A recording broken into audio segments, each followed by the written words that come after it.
আবার আমি নতুন একটা ভিডিও নিয়ে চলে এলাম। আমি হচ্ছি রূপা, তোমাদের সবারই প্রিয় রূপাদি।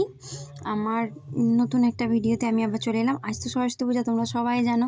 এখানে আমি ডালা দিয়েছি। এটা আমাদের পাড়া, মানে আমাদের বাড়ি থেকে বেরিয়ে এটা ঠাকুরটা উঠেছে দুয়ারের সামনে। এটা কালী মন্দিরের সামনেই ঠাকুর উঠেছে। এই যে ভিতর দিকে কালী ঠাকুর হয়, বাইরে সরস্বতী ঠাকুরটা হয়েছে। এখানেই এই যে সব আছে, ডালা দেওয়া আছে। এবার আমি চলো সিদ্ধ বসাবো, রান্নাবান্না সেরে কাপড় চোপড় ছেড়ে সিদ্ধটা বসিয়ে নেব। মানে তাড়াতাড়ি বসাবো, তার কারণ অনেকটা জাল লাগে। সিদ্ধটা হচ্ছে কলাই সিদ্ধ, কলাই, আর ওটা হচ্ছে বরবটি। তোমরা এটার নাম কি, আদৌ কি আরও অন্য কোনো নাম আছে? যদি জেনে থাকি তাহলে আমাকে কমেন্টে জানাইও। আর লাইক কমেন্ট শেয়ার করতে ভুলো না। কমেন্ট করে জানাবে কেমন লাগলো ভিডিওটা, আর পুরো ভিডিওটা দেখার অনুরোধ রইল। আর তোমরা যদি আমার ভিডিওতে নতুন হয়ে থাকো তাহলে প্লিজ সাবস্ক্রাইব করে আমার পাশে থেকো। তো চলো আমি একটা করে সব যা দিব অতি সিদ্ধতে তো একটা করে দিতে লাগি। এবার এখানে দেবো সিম আর বেগুন আর কুল দিব। তোমরা যদি অন্য আর কি তোমরা দাও বা এইসব দাও কিনা সেটা আমাকে কমেন্টে জানাবে। আমরা যখন ছোট ছিলাম, আমার এখন ছোটোবেলাটা খুব মনে পড়ে।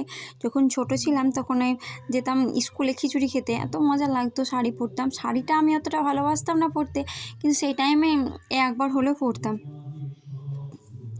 শাড়ি পরে যেতাম, সবাই মিলে একসাথে খিচুড়ি খেতে যেতাম। আমার দিদি, আমার ভাই, আর সবাই ভাই তো ছোটো ছিল, তাই ভাইকে সঙ্গে করে নিয়ে চলে যেতাম। স্কুল যেতাম খিচুড়ি খেতে। বাড়িতে মা খিচুড়ি করতো, আর খিচুড়িটা আমার খুব ফেভারিট। এই সরস্বতী পূজা এলেই খিচুড়ির কথাই মনে পড়ে। তো চলো, আমার ওটা বাঁধা হয়ে গিয়েছে, এটা আমি ধুয়ে নিব। ধুয়ে অতি দিয়ে দিব, হাঁড়িতে দিয়ে দিব। হাঁড়িটা আমার ফুটছে, জল ফুটছে। তো এটা সিদ্ধটা দিয়ে দিয়েছি, কলাইটা দিয়ে দিয়েছি আমি। এবার কুল দিয়ে দিব।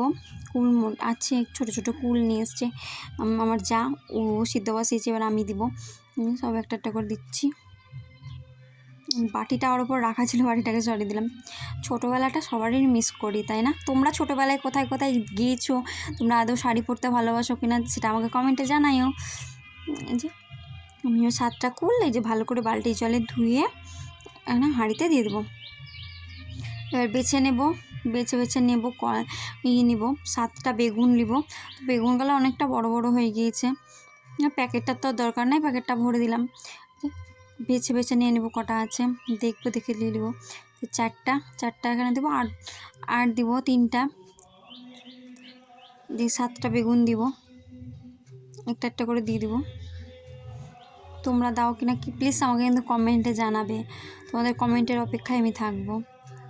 কেমন লাগছে আমার ভিডিও, বা অন্য কোনো ভিডিও দেখতে চাও কিনা প্লিজ কমেন্টে জানাও। তোমরা কমেন্ট করছো না, লাইক করছো না, খুব খারাপ লাগে জানো। একটু করে কমেন্ট করবা, লাইক করবা, পাশে থাকবো, তবে তো ভালো লাগবে। তো চলো আমি বেগুনগুলা দিয়ে দিব, দিয়ে ভালো করে ধুয়ে বেগুনগুলা দিয়ে দিলাম।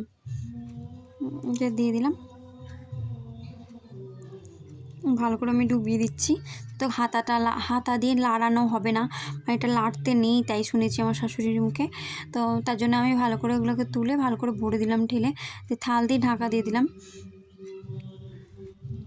দিয়ে আমি এটা হাত ধুয়ে সব উঠিয়ে নেবো, বালতি টালটিগুলো সরিয়ে নেবো। কারণ পাশে আমার যা বসিয়েছি, জায়গাটা তো একটু ছোটো, তার জন্য এবারে উঠে চলে যেতে হবে আমাকে। জালটা ভালো করে ভরে দিয়ে আমি উঠে যাব।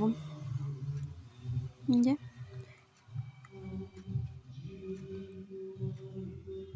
আর আমাকে কেমন লাগছে প্লিজ কমেন্টে জানাও। শাড়িটা পরে আমার গোটা ভিডিওটা দেখানো হয়নি, ফুল ছবিটা তো দেখানো হয়নি, তাও যে গোটা হয়েছে জানাও কেমন লাগছে।